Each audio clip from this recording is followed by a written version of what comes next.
Jammu municipal corporation ने आज एक रेजोल्यूशन पास किया है, जिस रेजोल्यूशन में जम्मू म्युनिसिपल कॉरपोरेशन ने तमाम धार्मिक जगहों से, कम्युनिटी हॉल से, बैंक्वेट हॉल से वो लाउड स्पीकर जो इलीगली वहां पर लगे हुए हैं उन तमाम लाउड स्पीकरों को हटवाने की बात की है। और सिर्फ इतना ही नहीं, बल्कि यह भी कहा है कि जो सुप्रीम कोर्ट की गाइडलाइन है, जो सुप्रीम कोर्ट ने गाइडलाइंस दी हैं, forum for prevention of environment and sound pollution versus union of India and others के केस में जो guidelines supreme court of India ने दी हैं, उन गाइडलाइंस को ध्यान में रखते हुए डिस्ट्रिक्ट एडमिनिस्ट्रेशन को यह कहा जाए कि वो इंश्योर करें इस बात को कि एक तो डिस्ट्रिक्ट मजिस्ट्रेट को यह कहा जाए कि 10 बजे से लेकर सुबह 6 बजे तक कोई भी लाउड स्पीकर या पब्लिक एड्रेस सिस्टम कम से कम जम्मू म्युनिसिपल कॉरपोरेशन की जुरिस्डिक्शन में इस्तेमाल न हो। और यह भी कहा गया है इसमें कि सिर्फ उन्हीं कम्युनिटी हॉल्स में, बैंक्वेट हॉल्स में, ऑर्गेनाइजेशंस में और रिलीजियस श्राइन्स में, धार्मिक जगहों पर पब्लिक एड्रेस सिस्टम को इस्तेमाल करने की इजाजत दी जाए। लाउड स्पीकर्स इस्तेमाल किए जाएं जिनको परमिशन अथॉरिटी से, सरकार से मिली हो और उन्होंने ये अंडरटेकिंग भी दी हो कि वो जिस भी साउंड सिस्टम को इस्तेमाल करेंगे वो सुप्रीम कोर्ट के कवानीन के ऐन मुताबिक होगा। कोई भी ऐसा साउंड सिस्टम इस्तेमाल नहीं किया जाएगा जिस साउंड सिस्टम से लोगों को परेशानी हो। और इस रेजोल्यूशन में यह भी कहा गया, रेजोल्यूशन की कॉपी मेरे पास, इसमें यह भी कहा गया है Jammu municipal corporation district administration को यह कहा गया है कि आप ज्वाइंटली एडवर्टीजमेंट्स अखबारों में, रेडियो में, टेलीविजन में और सोशल मीडिया के जरिए आम जनमानस के बीच में यह बात पहुंचाने का काम करें और अलग अलग संगठनों का इस्तेमाल करें। और जिन संगठनों के जरिए, जिस प्रचार के जरिए आप लोगों के बीच में, आम जनमानस के बीच में यह बात पहुंचाएं कि नॉइस पोल्यूशन के कारण, यानी आवाज की आलूदगी के कारण जो शहरी हैं उनकी सेहत के ऊपर, खासकर बुजुर्ग लोग, बच्चे, बीमार लोग, उनके ऊपर क्या असर पड़ता है। और उन्हें यह भी बताएं कि जो ऑनरेबल सुप्रीम कोर्ट की जजमेंट थी, ऑनरेबल सुप्रीम कोर्ट की जजमेंट ने इस पब्लिक लाउड स्पीकर के इस्तेमाल को लेकर, पब्लिक एड्रेस सिस्टम के इस्तेमाल को लेकर क्या कुछ कहा था। और साथ में यह भी कहा है कि सफिशिएंट टाइम, यानी माकूल वक्त दिया जाना चाहिए तमाम ऑर्गेनाइजेशंस को इन कवानीन को एप्लीकेबल बनाने से पहले, यानी माकूल वक्त दिया जाना चाहिए तमाम ऑर्गेनाइजेशंस को, चाहे वो धार्मिक स्थान हो, कम्युनिटी हॉल्स हो, बैंक्वेट हॉल्स हो, तमाम इन इदारों को मौका दिया जाना चाहिए कि जो कानून है वो कानून का पालन करें। और अगर इल्लीगल लाउड स्पीकर्स लगाए गए हैं तो उन इल्लीगल लाउड स्पीकर्स को फौरन वो उन तमाम जगहों से उतार दें। और यह भी कहा गया है, और साथ में यह भी कहा है, sufficient time be given to all organisations to comply the provisions of this rule and judgement so that no one complains of any haste and discrimination. यह कहा गया है कि तमाम लोगों को पूरा मौका दिया जाए कि वो लाउड स्पीकर्स जो कानून सुप्रीम कोर्ट ने बनाया है, जो उस कानून के मुताबिक नहीं चल रहे हैं, उन लाउड स्पीकर्स को उतार दें खुद, ताकि बाद में कोई ये ना कहे कि यह कदम जल्दबाजी में उठाया गया है या किसी के साथ कोई भेदभाव किया गया है या ज्यादती की गई है।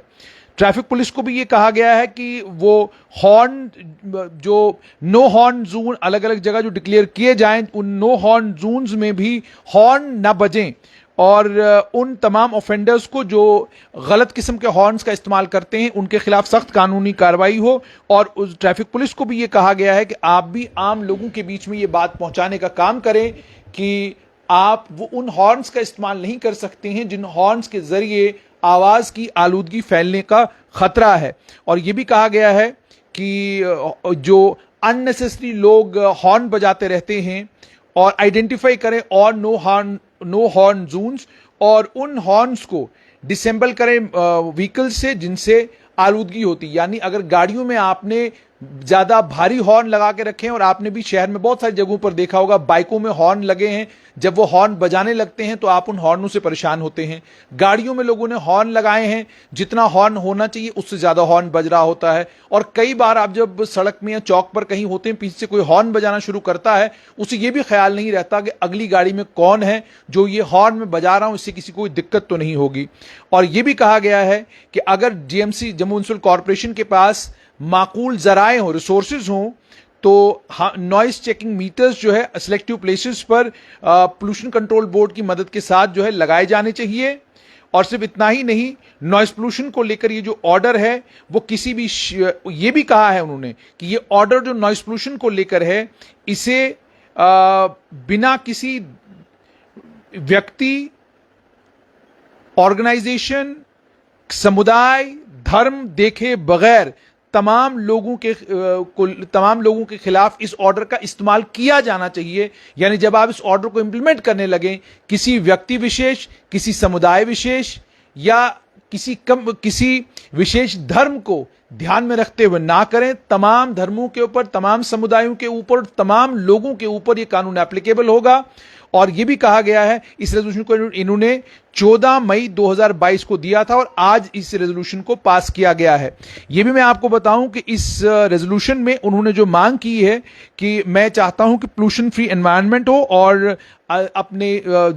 जम्मू के नागरिकों की सेहत का ख्याल रखते हुए डिस्ट्रिक्ट मजिस्ट्रेट जम्मू से ये मेरी गुजारिश है कि तमाम इलीगल लाउड स्पीकर्स और पब्लिक एड्रेस सिस्टम तमाम उन जगहों से, जिसमें सबसे पहले उन्होंने लिखा है बैंक्वेट हॉल से उतारे जाएं, फिर लिखा है कम्युनिटी हॉल से उतारे जाएं, फिर लिखा है मंदिरों से उतारे जाएं, फिर लिखा है मस्जिदों से उतारे जाएं, फिर लिखा है गुरुद्वारों से उतारे जाएं, फिर लिखा है गिरजाघरों से उतारे जाएं। और उसके बाद ये कहा गया कि जितनी भी मजहबी श्राइन्स हैं उन तमाम श्राइन्स पर जहां पर ये लाउड स्पीकर्स लगाए गए हैं और ये इलीगली बजते हैं और खासकर रात को 10 बजे से लेकर सुबह 6 बजे तक, तो इन तमाम लाउड स्पीकर्स को उतार दिया जाए जो इलीगली लगाए गए हैं। और जो बाकी लाउड स्पीकर्स लगे हुए हैं, अगर उनके पास परमिशन है तो परमिशन के ऐन मुताबिक वो लाउड स्पीकर्स जो हैं उन्हें चलने की इजाजत दी जानी चाहिए। ये जो रेजोल्यूशन है ये भारतीय जनता पार्टी के कॉर्पोरेटर वार्ड नंबर 3 से नरोत्तम शर्मा है, नौजवान कॉर्पोरेटर, उन्होंने ये रेजोल्यूशन जम्मू म्युनिसिपल कॉर्पोरेशन में दिया था और आज इस रेजोल्यूशन को सर्वसम्मति के साथ जो है वहां पर पास किया गया है।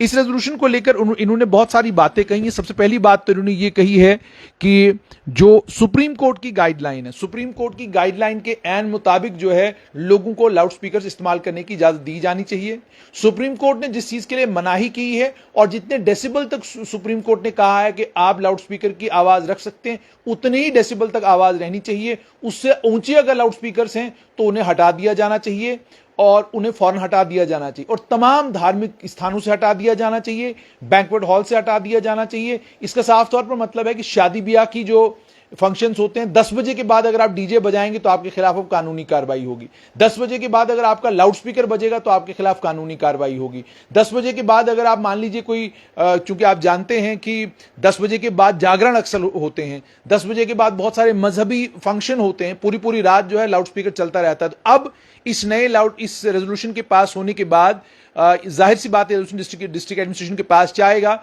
डिस्ट्रिक्ट एडमिनिस्ट्रेशन तमाम कानूनों को देखेगी और तमाम कानूनों को ध्यान में रखते हुए फिर उन कानूनों को लागू करवाने के लिए डिस्ट्रिक्ट एडमिनिस्ट्रेशन जो है इकदाम उठा सकती है। ऑलरेडी मुस्लिम समुदाय से ताल्लुक रखने वाले जिन लोगों से मेरी बात हुई उन्होंने ये कहा है कि ये जो रेजोल्यूशन इस वक्त पास किया गया है, ये सियासी बू इस रेजोल्यूशन से आ रही है। इस रेजोल्यूशन को साल पहले भी पास किया जा सकता था, लेकिन इस वक्त पास करने का मतलब है कि ये सियासी बू जो है इससे आ रही है कि आने वाले वक्त में किसी भी वक्त जम्मू कश्मीर में इंतखाबात हो सकते हैं और उन्हीं इंतखाबात को ध्यान में रखते हुए ये किया जा रहा है। दूसरी तरफ जब मैं बात करता हूं नरोत्तम शर्मा से या जम्मू म्युनिसिपल कॉर्पोरेशन के जो बाकी जिम्मेदारान हैं, उनका साफ तौर पर यह कहना है कि हमारा रेजोल्यूशन सेल्फ स्पीकिंग है। हमने कहा है कि किसी भी समुदाय विशेष, किसी भी धर्म विशेष, किसी भी व्यक्ति विशेष के खिलाफ कोई कार्रवाई न की जाए। कार्रवाई उन तमाम लोगों के खिलाफ, उन तमाम इंस्टीट्यूशंस के खिलाफ, उन तमाम धार्मिक जगहों के खिलाफ हो जिन धार्मिक जगहों पर सुप्रीम कोर्ट के कवानीन का, सुप्रीम कोर्ट के कानूनों का उल्लंघन किया जा रहा है। सुप्रीम कोर्ट के कानूनों का उल्लंघन करने की इजाजत किसी को भी नहीं है। इसीलिए इन चीजों को ध्यान में रखते हुए हम चाहते हैं कि तमाम उन जगहों पर जहां इलीगल लाउड स्पीकर्स लगे हैं उनको फौरन से बेशतर उतारा जाए। और अगर सरकार ऐसा नहीं करती है, सरकार इसको करने में असमर्थ रहती है, तो जम्मू म्युनिसिपल कॉर्पोरेशन दोबारा से प्रेस करेगी सरकार को कि आप फौरन इसमें कार्रवाई करें, क्योंकि इसमें जम्मू म्युनिसिपल कॉर्पोरेशन का स्वार्थ कोई नहीं है बल्कि सुप्रीम कोर्ट की गाइडलाइन है। और अगर इसकी इंप्लीमेंटेशन बाकी देश भर में हो रही है तो जम्मू कश्मीर में भी इसकी इंप्लीमेंटेशन होनी चाहिए। इसी तरीके से कुछ और समुदाय के लोगों से जिनसे मेरी बात हुई उन्होंने भी ये कहा कि ये रात को 10 से लेकर 6 बजे तक का जो कहा है, कई मौके ऐसे आते हैं जिन मौकों के ऊपर इस गाइडलाइन को जो है मानना मुश्किल हो जाएगा। तो जब मैंने उनसे पूछा तो उन्होंने कहा कि जी जागरण के कुछ ही दिन होते हैं, वो रात को पूरी रात जागरण करना है तो उस वक्त क्या करें लाउड स्पीकर का, और जो धर्म के साथ जुड़ी हुई चीज है उस वक्त या तो खास तौर पे परमिशन देना पड़ेगा। इसी तरीके से शब के कुछ दिन होते हैं, शब के दिनों को लेकर लोगों ने कहा कि ये इस तरीके से किया जाए कि शब के दिनों में इजाजत हो, खास परमिशन दे दिया जाए ताकि आप उस वक्त इस्तेमाल कर सकें, साल भर नहीं लेकिन शब के दिनों में इस्तेमाल करने की इजाजत हो। तो ये कुछ बातें जो हैं दोनों समुदायों से, इसमें हर समुदाय से लगभग इस जेएमसी के रेजोल्यूशन के ऊपर जो है रिएक्शन आ रहा है। और सबसे बड़ी बात ये कि नेशनल टेलीविजन चैनलों को एक और खबर मिल गई और एक और हंगामा करने के लिए मिल गया और एक और डिबेट करने का मौका नेशनल टेलीविजन चैनलों को मिल गया। दोबारा से आपको बताएं, जम्मू म्युनिसिपल कॉर्पोरेशन तमाम इलीगल लाउड स्पीकर्स के ऊपर मुकम्मल तौर पर बैन लगाया जाए, वो एक रेजोल्यूशन पास किया है, मगर उस रेजोल्यूशन में साफ तौर पर कहा है किसी धर्म, समुदाय विशेष, व्यक्ति विशेष के खिलाफ कार्रवाई नहीं, बल्कि तमाम उन लोगों के खिलाफ कार्रवाई होनी चाहिए जो लोग उन लाउड स्पीकर्स का इस्तेमाल करते हैं, जो लाउड स्पीकर्स सुप्रीम कोर्ट के कानून की उल्लंघना, सुप्रीम कोर्ट के कानून को नहीं मानते हैं।